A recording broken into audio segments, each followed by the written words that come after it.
जय हिंद साथियों, कैसे हैं आप सभी। आशा करते हैं बहुत ही बेहतर होंगे, शानदार होंगे। जहां भी होंगे आप अपनी पढ़ाई को कंटिन्यू बनाए रखे होंगे। आज कक्षा 11 की सेकंड चैप्टर की एमसीक्यूज हम लोगों को करनी है।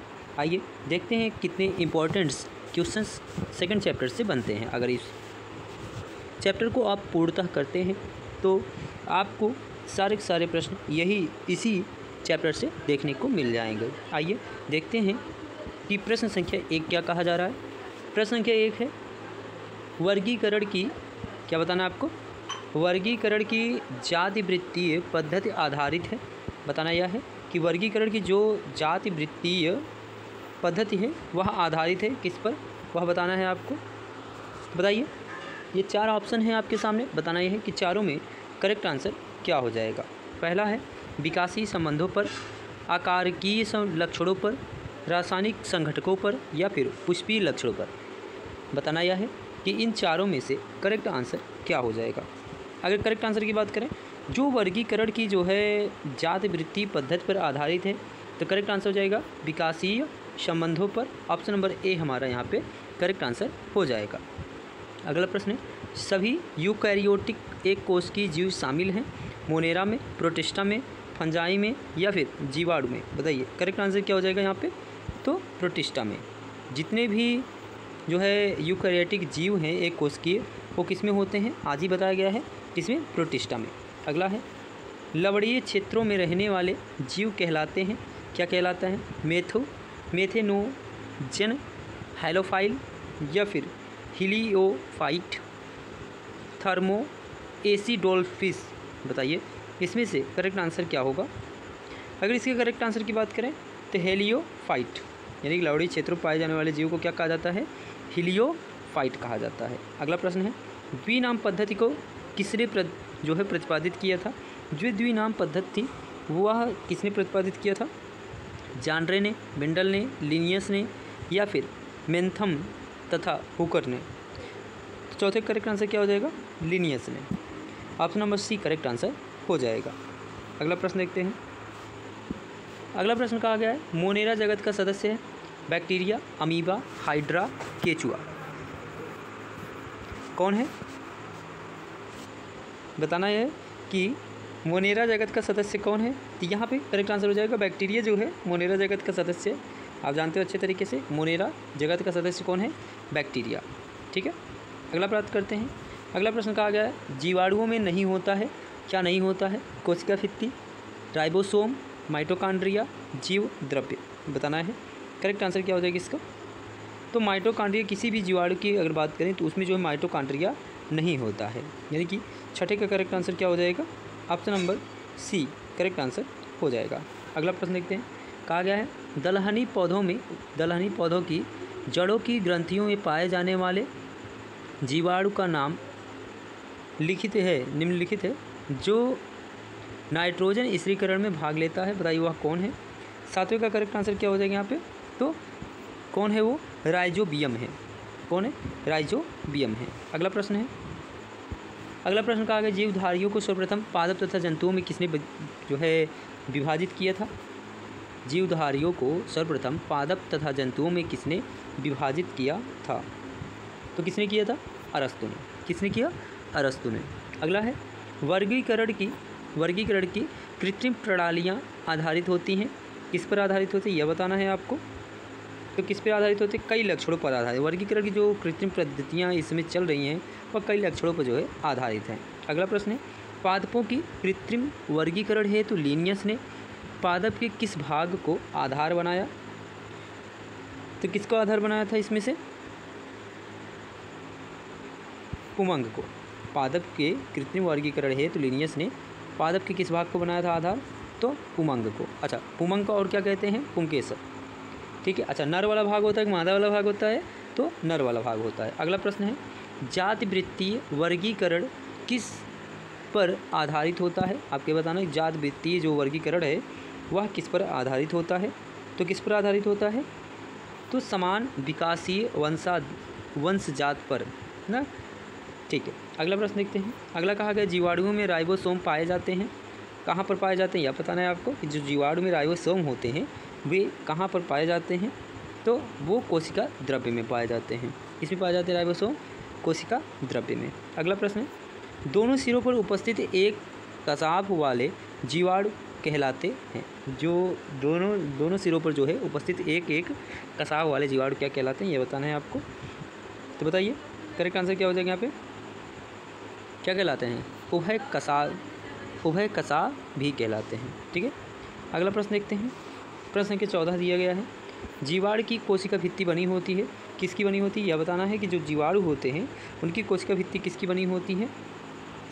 तो अगर पॉलीसेकेराइड्स से बिल्कुल सही है, लिपिड से यह भी सही है, प्रोटीन से यह भी सही है, यानी कि इस प्रकार से ऑप्शन नंबर डी हमारा करेक्ट आंसर हो जाएगा। अगला देखते हैं, कहा गया प्लाज्मिड है, बताना यह है कि प्लाज्मिड है। ऑप्शन ए पढ़ लीजिएगा, जीवाणुओं के गुणसूत्रों में अलग डीएनए।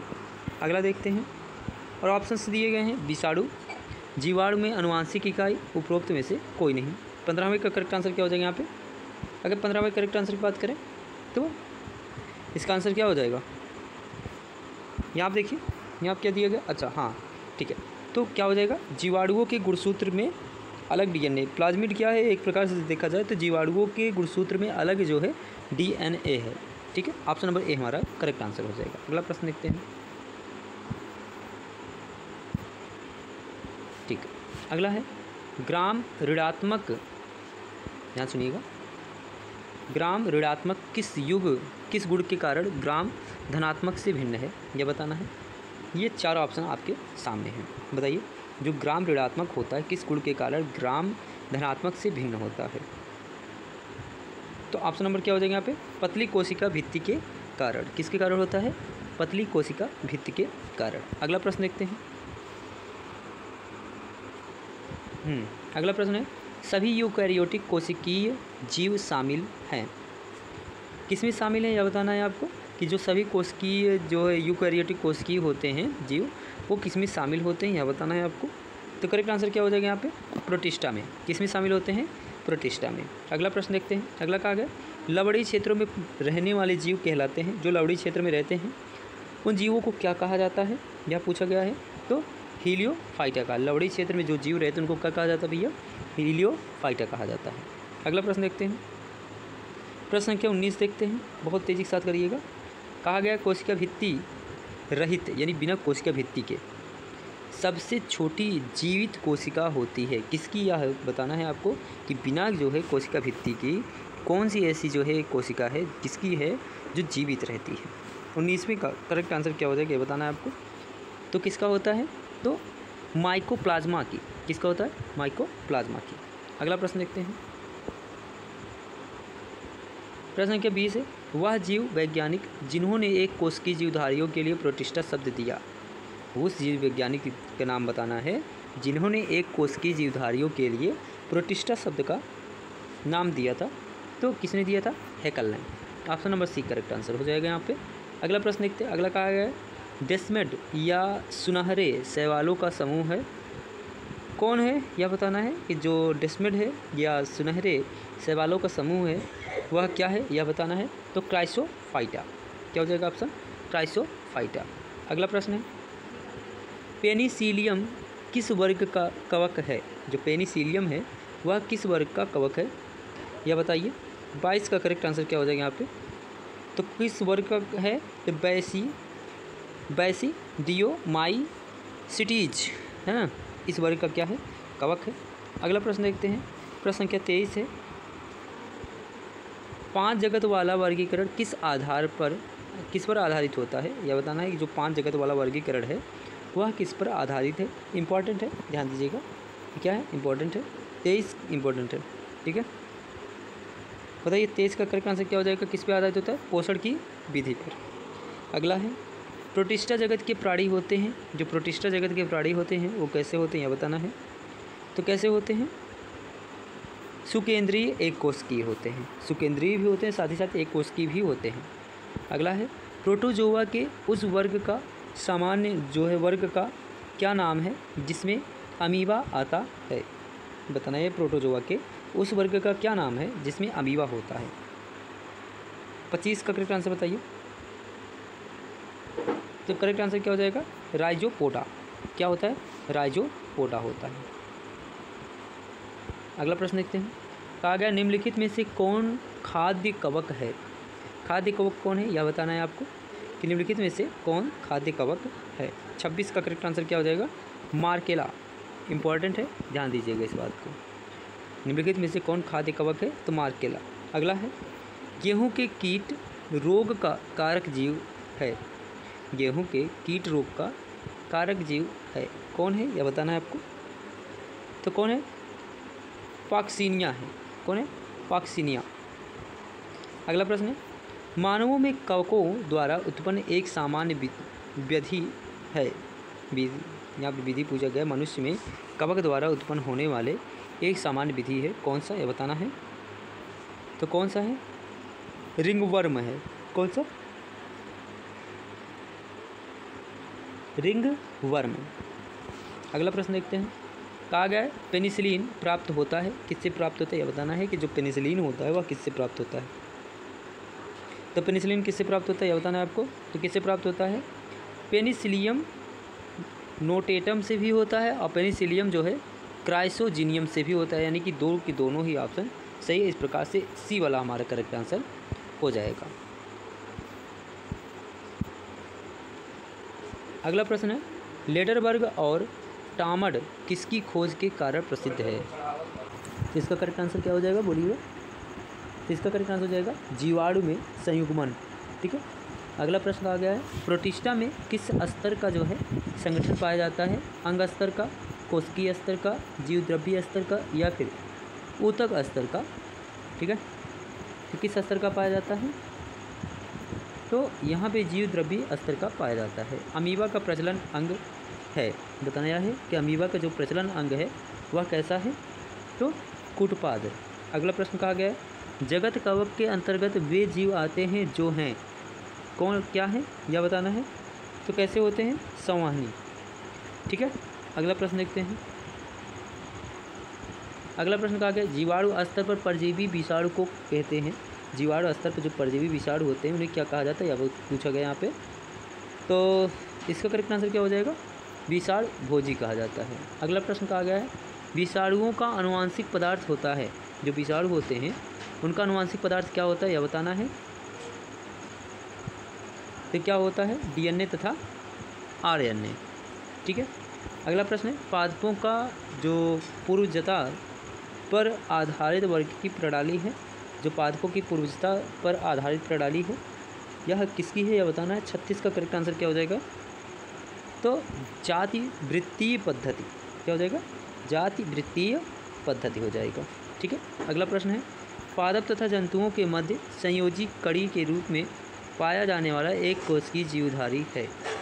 37 का करेक्ट आंसर क्या हो जाएगा, तो कौन सा जीवधारी है, Euglena. Option number D correct answer हो जाएगा। अगला प्रश्न है कि निम्नलिखित में से कौन सा कथन विषाणुओं के लिए सत्य है, यह बताना है कि विषाणुओं के लिए कौन सा कथन सत्य है।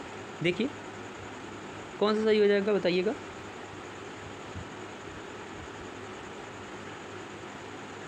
तो विषाणुओं में डीएनए तथा आरएनए में से एक पाया जाता है। जो विषाणु होते हैं उनमें से या तो डीएनए पाया जाता है या तो आरएनए पाया जाता है, दोनों में से एक पाया जाता है। ठीक है। अगला प्रश्न 39 विटेकर के वर्गीकरण के अनुसार उन्होंने विभिन्न कोशिकाओं को धारण करने वाले एक कोशिकीय जीवों को किस वर्ग में, किस जगत में रखा, यह बताना है। 39 का करेक्ट आंसर क्या, किस जगत में रखा था, तो प्रोटिस्टा में। ठीक है। अगला प्रश्न है जीवाणु की खोज किसने की, इंपॉर्टेंट है। जीवाणु की खोज किसने की यह बताना है। तो किसने की थी, तो एंटोनी वान लीeuwenhoek ने की थी। अच्छा, जीवित कोशिका की खोज किसने की थी, तो एंटोनी वान लीeuwenhoek ने। अच्छा, तो जो मृत कोशिका थी उनकी खोज किसने की थी, रॉबर्ट हुक ने की थी। ठीक है। लुई पास्चर ने किसकी की थी, तो जो डीडीटी का टीका लगता है उसका खोज किसने किया था, लुई पास्चर ने की थी। ठीक है। अगला प्रश्न देखते हैं आज के। अगला प्रश्न क्या है कि वह जीवाणु जो वायुमंडल की नाइट्रोजन को स्थिर करने का कार्य करता है वह कौन है, यह बताना है। 41 का करेक्ट आंसर क्या हो जाएगा, एजेटो वेक्टर है। कौन है, एजेटो वेक्टर है। अगला है निमोनिया रोग होने का क्या कारण है, यह बताना है कि जो निमोनिया रोग होता है उसका कारण क्या है। तो इसका कारण क्या होता है, जीवाणु ही होते हैं। जो निमोनिया रोग होता है ना, वो किसके कारण? निमोनिया रोग जो है जीवाणु के कारण होता है। अगला प्रश्न है, निम्नलिखित में से कौन सा जीवाणु दलहनी पादपों का मूल ग्रंथियों में पाया जाता है? यह पूछा गया है। 43 का करेक्ट आंसर बताइएगा। तो किसके कारण पाया जाता है? राइजोबियम लेग्यूमिनोसेरम से। ठीक है। अगला प्रश्न, निम्नलिखित में से जीवाणुओं में प्रजनन किसके द्वारा होता है? निम्नलिखित में से जीवाणुओं में जो प्रजनन होता है वह किसके द्वारा होता है? यानी 44 का करेक्ट आंसर बताइए। तो इन सभी के द्वारा, मतलब विखंडन के द्वारा भी होता है, संयुग्मन के द्वारा भी होता है, परागमन के द्वारा, मतलब ऑप्शन नंबर डी यहाँ पे करेक्ट आंसर हो जाएगा। ठीक है। अगला प्रश्न देखते हैं। अगला प्रश्न कहा गया है यहाँ पे, युग्लिना में पर्णहरिम होता है फिर भी इसे जंतु मानते हैं, क्यों? क्यों माना जाता है बताइए? युग्लिना में पर्णहरिम होता है फिर भी इसे जो है जंतु माना जाता है, आखिर क्यों? क्योंकि सूर्य की प्रकाश की अनुपस्थिति में जंतुओं की भांति जो है पोषण करता है। अगला प्रश्न है, अमीबा प्रोटोजोआ के किस वर्ग में आता है? यह बताना है कि अमीबा जो होता है वह प्रोटोजोआ के किस वर्ग में आता है, बताइए। अमीबा की जो है प्रोटोजोआ के किस वर्ग में आता है बताइएगा। 46 का करेक्ट आंसर क्या हो जाएगा? क्या हो जाएगा? सर्कोडिना, यानी कि राइजोपोडा के। ठीक है, इस वर्ग में आता है। अगला है, अमीबा में लैंगिक प्रजनन होता है, किसके द्वारा होता है ये बताइए। अमीबा में जो लैंगिक प्रजनन होता है वह किसके द्वारा होता है? 47 का करेक्ट आंसर क्या हो जाएगा? तो द्विविभाजन के द्वारा भी होता है, बहुविभाजन के द्वारा होता है, बीजाणु जो है जनन के द्वारा भी होता है। मतलब ये है कि ऑप्शन नंबर डी यहाँ पे करेक्ट आंसर हो जाएगा। अगला है, मानव में एंटी अमीबा हिस्टोलाइटिका पाया जाता है, कहाँ पे यह बताना है। मानव में जो एंटी अमीबा हिस्टोलाइटिका पाया जाता है वह कहाँ पाया जाता है यह बताना है। 48 का करेक्ट आंसर क्या हो जाएगा? कहाँ पाया जाता है? कोलन में। ऑप्शन नंबर डी हमारा यहाँ पे करेक्ट आंसर हो जाएगा। अगला है, पैरामीशियम में पाचन होता है, किसका यह बताना है। कि जो पैरामीशियम होता है उसमें पाचन होता है, कौन सा पाचन होता है यह बताना है। 49 का करेक्ट आंसर क्या हो जाएगा? तो 49 करेक्ट आंसर क्या हो जाएगा? अंतःकोशिकीय होता है। कैसा होता है? अंतःकोशिकीय होता है। अगला प्रश्न देखते हैं, कवक की कोशिका भित्ति किसकी बनी होती है? जो कवक होते हैं उनकी कोशिका भित्ति किसकी बनी होती है यह बताना है। 50% हम लोग कर लिए हैं, बताइए किसकी बनी होती है? सेलुलोज व काइटिन की। किसकी? सेलुलोज व काइटिन की। अगला है, कवकों के अलावा लाइकेन द्वारा दूसरा घटक कौन सा है? कवकों के अलावा लाइकेन का दूसरा घटक कौन है यह बताना। 51 का करेक्ट आंसर क्या हो जाएगा? कौन है? शैवाल है। कौन है? शैवाल है। ठीक है। अगला प्रश्न देखते हैं, 52 कहा गया आपसे, सभी कवकों में उपस्थित होता है, क्या होता है यह बताना है। कि जो सभी कवक होते हैं उनमें जो है क्या उपस्थित होता है? तो पर्णहरिम अनुपस्थित होता है। जो जितने भी कवक हैं सभी देखेंगे आप जो है पर्णहरिम जो है अनुपस्थित होता है। ठीक है, मतलब प्रेजेंट नहीं होता है। ठीक है। अगला है, निम्नलिखित में से खाई जाने वाली फफूंद है कौन सा? यह बताना है कि जो खाने वाली फफूंद है वह कौन सा है, बताइए इसमें से कौन सा होगा। कौन सा होगा? मार्केला अथवा जो है एगेरिकस। ठीक है, बताइए 53 का करेक्ट आंसर क्या हो जाएगा? अगला प्रश्न कहा गया यहाँ पे, ईस्ट में मिलने वाला प्रमुख एंजाइम है, बताना यह है कि जो ईस्ट में एंजाइम पाया जाता है वह कौन सा एंजाइम है यह बताना है। 54 का करेक्ट आंसर बताइए कि ईस्ट में कौन सा एंजाइम पाया जाता है। याद किए रहेगा, जाइमेज पाया जाता है। क्या पाया जाता है? ईस्ट में पाया जाने वाला एंजाइम क्या है? जाइमेज है। ठीक है। अगला प्रश्न है, डबल रोटी बनाने में प्रयुक्त होने वाली जो एंजाइम है वह कौन सी है, बताइए। जो डबल रोटी होती है ना उसमें प्रयुक्त होने वाली एंजाइम कौन सी है बताना है। 55 का करेक्ट आंसर बताइए। तो कौन से एंजाइम होते हैं? सैक्रोमाइसीज होती है। कौन सी? सैक्रोमाइसीज होती है। ठीक है। अगला बताइए, ईस्ट है, क्या है? ईस्ट क्या होता है बताइए। ईस्ट है, बताइए भैया। 56 का करेक्ट आंसर बताइए। ईस्ट क्या है? मृतोपजीवी है। क्या है? मृतोपजीवी है। अगला है, ईस्ट की वृद्धि तीव्र गति से होती है, किसमें? ईस्ट की वृद्धि तीव्र गति से होती है, किसमें होती है? शर्करा के विलयन में। किसमें होती है? शर्करा के विलयन में। ठीक है।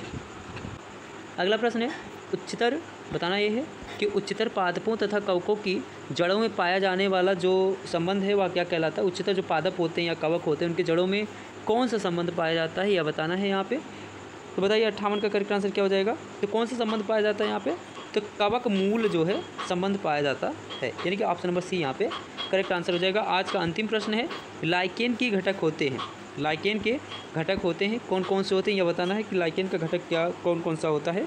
तो शैवाल और कवक, कौन सा होता है, शैवाल और कवक, ठीक है। इस तरीके से हमारे 59 प्रश्न जो है आज समाप्त होते हैं। आज चैप्टर नंबर 2 क्लास 11th का MCQ पूर्णतः समाप्त होता है। कल आपको चैप्टर 3 और चैप्टर 4 सेम टाइम 8:30 बजे मिल जाएगा। आप लाइव आकर देख लीजिएगा, नहीं तो बाद में भी आप देख सकते हैं, ठीक है। मिलते हैं अगले वीडियो में, तब तक के लिए धन्यवाद।